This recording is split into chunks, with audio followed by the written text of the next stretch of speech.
نبی کی شان میں ماشاءاللہ شعراء اعظام اچھے سے اچھے اشعار سنا رہے گنگنا رہے. بہرحال جو بھی وقت ہے انشاءاللہ اسی کے اندر میں اختلاف ختم کرنے کی کوشش کروں گا. آپ کو وقت زیادہ نہ لوں گا لیکن مناسب سمجھا یہ کہہ دیا. اگر کسی کو تکلیف ہو ذمہ دار حضرات کو یا اور بھی کوئی ہو ان سے پہلے سے میں معافی مانگ چکا ہوں.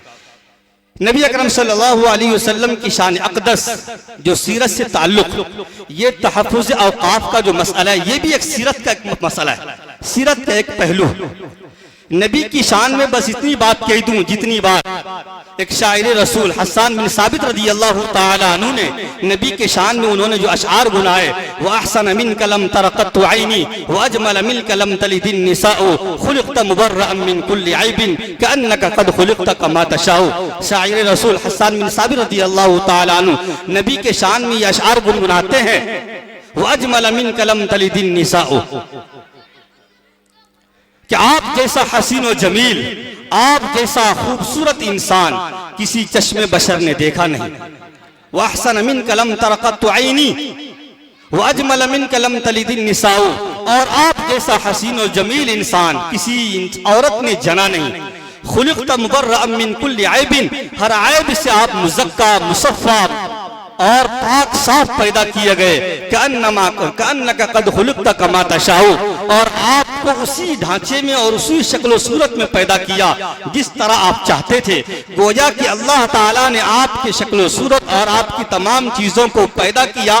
گویا ایک اعتبار سے اللہ آپ سے پوچھ رہے تھے نبی آپ کا چہرہ ایسا ہو تو نبی نے کہا ہاں اللہ نے فوراً بنایا. اللہ نے کہا نبی آپ کا ہاتھ ایسا ہو نبی نے کہا ہاں اللہ نے فوراً بنایا. یہ کأنک قد خلقت کما تشاء. نبی اکرم صلی اللہ علیہ وسلم کا حسن و جمال جو آیت کریمہ پڑھی گئی قل ان کنتم تحبون اللہ اس سیرت کا خلاصہ یہی ہے. اگر ہم دنیا میں کامیاب ہونا چاہتے ہیں نبی کی سیرت کو لازم پکڑے نبی کے طریقے کو لازم پکڑے نبی کی اطاعت اور پیروی کرے. جب تک ہم نبی کی طریقے پر نہیں چلیں گے خدا کی قسم دنیا والے ہمیں مارتے رہیں گے. جب تک ہم نبی کے دامن کو نہیں تھامیں گے نبی کے اسوہ کو نہیں اپنائیں گے نبی کی سنت کی پیروی نہیں کریں گے جب تک ہماری زندگی میں نبی کا طریقہ نہیں آئے گا تب تک ہماری لڑکیاں غیروں کے ساتھ بھاگتی رہے گی. تب تک لوگ ہماری زمینوں پر قبضہ کرتے رہیں گے ہماری مسجدوں پر قبضہ کرتے رہیں گے ہمارے مدارس پر قبضہ کرتے رہیں گے. کیوں؟ اس لیے کہ ہم نے اپنے آپ کے مسلمان ہونے کو بھلا دیا. اور میں یہ بات یوں ہی نہیں کہتا ہوں. 24ویں پارے کی آیت ہے اللہ رب العزت نے ارشاد فرمایا اِنَّا لَنَنْصُرُ رُسُلَنَا وَالَّذِينَ آمَنُوا فِي الْحَيَاةِ الدُّنْيَا. اللہ نے وعدہ کیا ہے ہم نے رسولوں کی مدد کی ہے اور ایمان والوں کی بھی مدد کرتے رہیں گے دنیاوی زندگی میں. وَيَوْمَ يَقُومُ الْأَشْهَادُ اور قیامت میں بھی ایمان والوں کی مدد کریں گے. یاد رکھیے جب نبی نبوت کا دعویٰ کر کے ساتھ ایک کھڑے ہوئے تو تنے تنہا تھے طرح طرح کی رکاوٹیں آئی پریشانیاں آئی اور قافلہ بڑھتا گیا اور اسلام کا پھل پھلتا گیا پھول پھلتا گیا پھول کھلتا گیا. لوگ اسلام کی جڑوں کے ساتھ جڑتے گئے اور پوری دنیا کے اندر قلیل مدت کے اندر اسلام پھیل گیا بہت قلیل مدت کے اندر. تو اللہ نے جو وعدہ کیا کہ ہم رسولوں کی مدد کریں گے ایمان والوں کی مدد کریں گے تو اللہ نے رسول کی مدد کر کے دکھا دیا صحابہ کی مدد کر کے دکھا دیا صحابہ کی کامیابی کو دکھا دیا. اگر خدا کی قسم اگر ہم بھی صحابہ کے نقش قدم پر چلیں گے صحابہ کے طریقے کو اپنی زندگی میں اپنائیں گے تو ہمیں بھی اللہ تعالیٰ کامیاب کرے گا. اس لیے کہ خود اللہ کہتا ہے وَأَنْتُمُ الْأَعْلَوْنَ إِن كُنتُم مُؤْمِنِينَ بشرطے کہ تم کامل مومن ہو. تم ہی سر بلند رہو گے تمہارا اقتدار رہے گا تمہاری حکومت رہے گی تمہارے روب سے دنیا کانپیں گے دنیا تھپ تھپائے تھر تھرائے گی. کب؟ بشرطے کہ تم مومن ہو. ہم صرف نام کے مومن ہیں کام کے مومن نہیں. تو سیرت کا خلاصہ یہی جتنے بھی شعراء اعظام نعت نبی گنگنا رہے ان تمام نعت نبی کا پیغام اور خلاصہ یہی ہے کہ ہم نبی کی سیرت کو نبی کے طریقے کو اپنی زندگی میں اپنے گھر والوں کی زندگی میں اپنے بستی والوں کی زندگی میں ہر فرد کی زندگی کے اندر نبی کا طریقہ نبی کی سنت نبی کی سیرت ہر چیز کے اعتبار سے ہم نبی کی شکل و صورت اختیار کریں. دوسری چیز جو تحفظ اوقاف کا مسئلہ ہے مفتی نور الہدیٰ صاحب قاسمی دامت برکاتہم نے وقف سے متعلق کچھ باتیں اس کی تعریف اصلاحات اور باتیں اور کچھ جو وقف ترمیمی ایکٹ کے اندر، قانون کے اندر جو تبدیلیاں ہوئی ہے، ان تبدیلیوں کی طرف کچھ اشارتاً بیان کیا۔ یہ ہمیں سمجھنے کی چیز ہے۔ سمجھنے کی چیز یہ ہے کہ پہلی بات تو یہ سمجھیے، وقف ایک عبادت ہے۔ وقف ایک عبادت ہے، اور نبی اکرم صلی اللہ علیہ وسلم نے فرمایا وقف کا مقصد ہی یہی ہے کہ انسان کو ثواب ملتا رہے، اور وقف سے اس کے مرنے کے بعد بھی ثواب ملتا رہے۔ نبی نے فرمایا خیر ما یخلف الرجل من بعدی ثلاث، کہ انسان جب مرے تو مرنے کے بعد سب سے اچھا کام اس کے لیے یہ ہے کہ وہ تین چیزوں کو چھوڑ جائے اپنے پیچھے، ولد صالح یدعو لہ، نیک اولاد۔ وہ انسان جو مرے لیکن اپنے پیچھے نیک اولاد چھوڑ کر جائے، خدا کی قسم یاد رکھیے جس کی نیک اولاد ہو وہ کوئی بھی نماز ایسی نہیں ہوتی ہے جس نماز میں اپنے ماں باپ کو یاد نہیں کرتا ہو، کوئی تلاوت ایسی نہیں ہوتی ہے جس تلاوت میں اپنے ماں باپ کو، اپنے نانا نانی اور اساتذہ کو یاد نہ کرتا ہو۔ کیوں؟ اولاد اگر نیک ہوگی تو ہر نماز میں، ہر تلاوت میں، ہر عبادت میں اپنے خاندان کے لوگوں کو، اپنے ماں باپ کو اور اپنے اساتذہ کو کیا کریں گے؟ یاد کرے گی۔ اس لیے اولاد نیک چھوڑ کر جائے۔ اور دوسرا طریقہ، دوسری چیز، صدقۃ تجری یبلغہ اجرہا، کہ ایسا صدقہ جس کا ثواب ملتا رہے۔ اور تیسری چیز، علم یعمل به بعدی من بعدی، ایسا علم کوئی کتاب لکھ کر جائے، لوگوں کو سمجھا کر جائے، اور ایسے شاگرد تیار کر کے جائے تو مرنے کے بعد بھی ہمیں کام آئے۔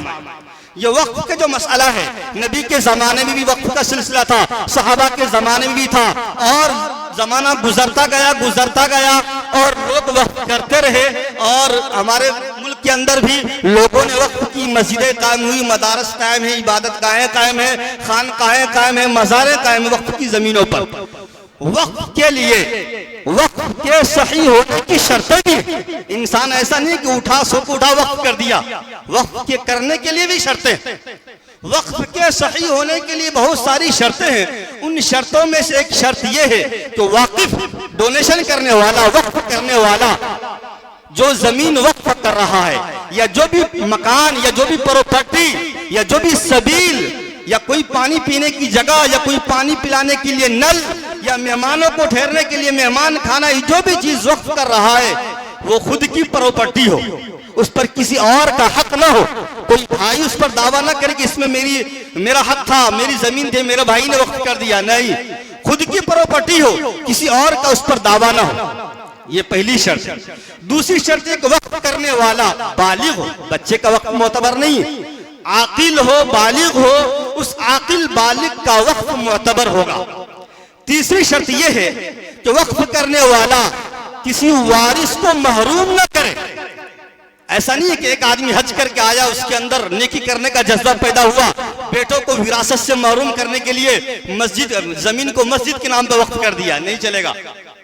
کسی بیٹے سے ناراض ہے یا کسی اولاد سے ناراض ہے، اس کو اپنی وراثت سے محروم کر دو، اپنی دولت سے محروم کر دو، اور اس کی پراپرٹی، اس کے حصے کی زمین وقف کر دو، اللہ کے راستے میں نیکی کما لو، نہیں۔ کسی وارث کو وقف اپنی وراثت سے محروم نہ کرے، یہ شرط ہے وقف کرنے کے لیے۔ اسی طریقے سے وقف کرنے کی شرط یہ ہے کہ جس زمین کو، جس پراپرٹی کو وقف کیا گیا، واقف نے جس مقصد کے تحت وقف کیا ہے اسی مقصد میں اس کو استعمال کیا جائے گا۔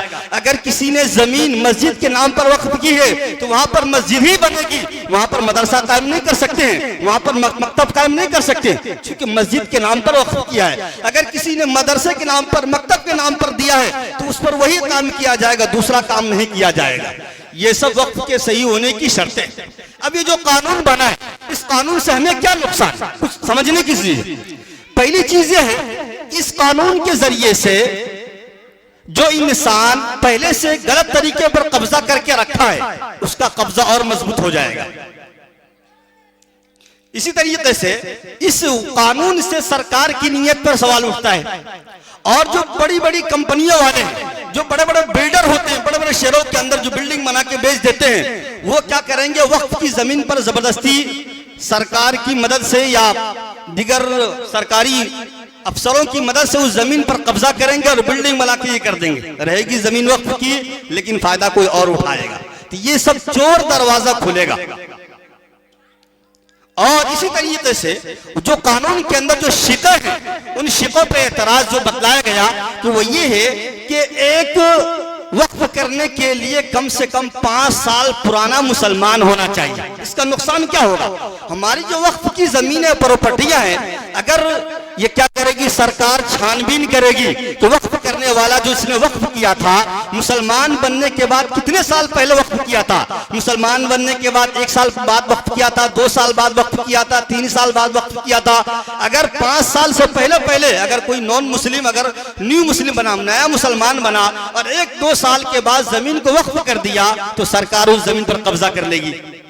اس قانون کے تحت یہ نقصان ہوگا۔ اسی طریقے سے 1995 میں ایک قانون ایکٹ بنا تھا جس کے اندر یہ شریعت کا بھی قانون ہے اور اپنے 1995 ایکٹ کا بھی یہی قانون ہے کہ زمانی زبان سے اگر کوئی وقف کرے تو اس کا وقف ہو جاتا ہے۔ دستخط، کاغذات، دستاویز کا ہونا ضروری نہیں ہے وقف کرنے کے لیے، اگر کوئی زبان سے ہی وقف کر دے تو کافی ہے۔ لیکن ابھی جو قانون بنا اس کے اندر یہ ہے کہ وقف کرنے کے لیے دستاویز کا ہونا ضروری ہے، کاغذی طور پر سرکاری کاغذات ہو۔ تو اس کا نقصان کیا ہوگا؟ جو لوگ ابھی تک وقف کر کے چلے گئے، جو ہماری مسجدیں، مدرسے، مکاتب، خانقاہیں جن کے پاس کوئی کاغذات نہیں، کوئی پروف نہیں ہے، انہوں نے زبانی طور پر وقف کر کے چلے گئے، ان پر قبضہ کیا جائے گا۔ جبکہ 1995 کا ایکٹ یہ کہتا ہے کہ زبانی وقف بھی معتبر ہے، لیکن اس قانون کے ذریعے سے اس زمینوں پر قبضہ کیا جائے گا، چونکہ دستاویز مانگا جائے گا کہ جس نے وقف کیا تھا اس کو وقف کرنے کے دستاویز کیا ہے، پروف کیا ہے۔ اسی طریقے سے تیسری جو خرابی اس کے اندر یہ جو کہا گیا ہر دھرم والے کا وقف ایکٹ ہے، ہندو دھرم کا بھی ہے، سب کا ہے، لیکن اپنے اسلام کے اندر جو کیا کیا ابھی سرکار نے کہ وقف کی جو کمیٹی بنے گی اس کمیٹی کے اندر 2 غیر مسلم کو لازمی طور پر ممبر بنایا جائے گا، جبکہ ہندو مندروں میں وقف کی بھی پراپرٹی، اس میں کسی دوسرے مذہب والے کو ممبر نہیں بنا سکتے۔ زمین ہماری، سب کچھ ہمارا، لیکن فیصلہ وہ کریں گے زبردستی۔ اب جب ان کے خود کے ممبر رہیں گے، سرکار اپنے منشے کے مطابق طے کر کے اپنے 2 آدمی کو سرکار بیٹھائے گی تو فیصلہ کیسے کریں گے وہ لوگ؟ اسی طریقے سے چوتھی خرابی یہ ہے کہ وقف کا مقصد کیا ہے کہ واقف نے جس مقصد کے تحت وقف کیا ہے اسی مقصد میں خرچ کیا جائے، لیکن ابھی جو قانون بنا ہے تو اس کے قانون کے مطابق کیا ہوگا؟ وقف مال ہمارا، زمین ہماری، آمدنی ہماری، لیکن پیسے کو خرچ کیا جائے گا سرکار کے منشے کے مطابق۔ سرکار جس غریب کو دینا چاہے گی وہاں پیسہ دیا جائے گا۔ تو اب سرکار کون سے غریب کو دیں گے؟ وہ ووٹ بینک کے لیے، جہاں سے ووٹ ملے گا ایسے لوگ کیا کریں گے؟ دیں گے۔ تو پیسہ وقف کرنے والے نے وقف کیا مسلمانوں کے کام کے لیے، لیکن وہ جہاں سرکار اپنے مصلحت کے مطابق، اپنے فائدے کے مطابق ہماری زمین کو، ہماری مطلب ملکیت کو، ہماری چیزوں کو اپنے منشے مصلحت کے مطابق جہاں چاہیں گے کیا کرے گی؟ سرکار خرچ کرے گی۔ اور اسی طریقے سے اس کے اندر ایک خرابی یہ ہے کہ اگر کہیں پر وقف کی زمین ہے، جیسے بھی قانون پاس ہوتے ہی طرح طرح کی خبریں آ رہی کہ فلاں مدرسے میں چھاپا ماری، فلاں جگہ خبریں، فلاں جگہ یہ، فلاں جگہ وہ، تو آپ نے مثال کے طور پر کسی مسجد پر تالا لگا دیا یا کسی مدرسے پہ چھاپا ماری کر کے تالا لگا دیا، پروف مانگ لیا، اب کہاں جائیں گے لڑنے کے لیے؟ اس کے لیے ایکٹ بنا ہوا تھا ٹریبونل ایکٹ، وہ ختم کر دیا۔ اب کہاں جائیں گے؟ کلکٹر کے پاس۔ کلکٹر بولے گا وقف کی تو وقف کی، کلکٹر بولے گا نہیں تمہاری نہیں ہے، مدرسے کی نہیں ہے، وقف کی نہیں ہے، سرکار کی، تو سرکار کی ہو جائے گی۔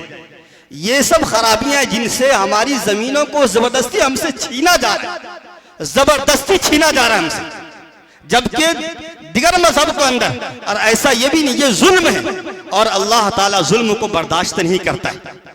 ظلم کا ایک دن اندھیرا ضرور ہوتا ہے، اگرچہ ایک چڑھتا سورج بھی ڈوبتا ہے جا کر، اس پر بھی زوال آتا ہے، وہ بھی اپنی روشنی کو ختم کر کے ڈوبتا ہے اور اس روشنی پر رات کی تاریکی چھا جاتی ہے اور دن اندھیرے میں تبدیل ہو جاتا ہے۔ اسی طریقے سے ظلم بھی ختم ہوگا، اس لیے کسی شاعر نے کیا خوب کہا ہے، ظلم کی ٹہنی کبھی پھلتی نہیں، ظلم کی ٹہنی کبھی پھلتی نہیں، نو کاغذ کی صدا چلتی نہیں۔ اسی بات پر میں اپنی تقریر ختم کرتا ہوں، وما توفیق الا باللہ۔